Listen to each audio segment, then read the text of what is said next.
We begin tonight with the Lehighton School Board president ousted and the solicitor fired in a massive overhaul. This is the Valley Report. I'm Marie Johns. And I'm George Roberts. A majority of school board members voted to make big changes at last night's meeting, including a change of leadership and council.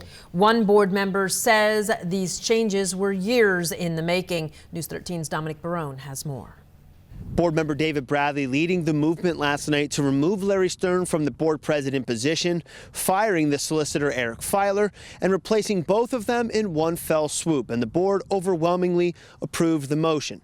So then Larry Stern and Treasurer Rita Spinelli decided to put in their letters of resignation altogether, citing a lack of a working relationship. A ton of moving parts for a school board that will look a lot different in 2022. We've had a lot of trouble with our solicitor in the school district for many years.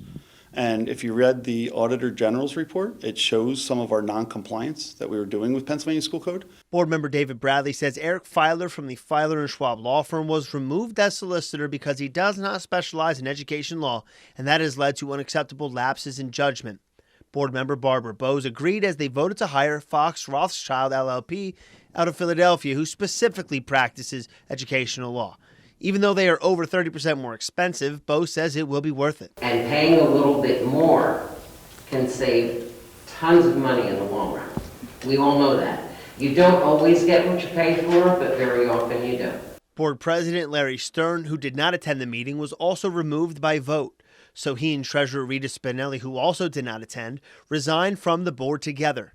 Superintendent Jonathan Cleaver says it's a tough and oftentimes thankless job. A lot of time, a lot of effort, a lot of hours spent in these boardrooms, and all these board members need, whether they agree or not, in many areas they do not, but overall they're elected officials who don't get paid for this. The board then voted Joy Beaters to become the interim board president until the reorganizational meeting in December.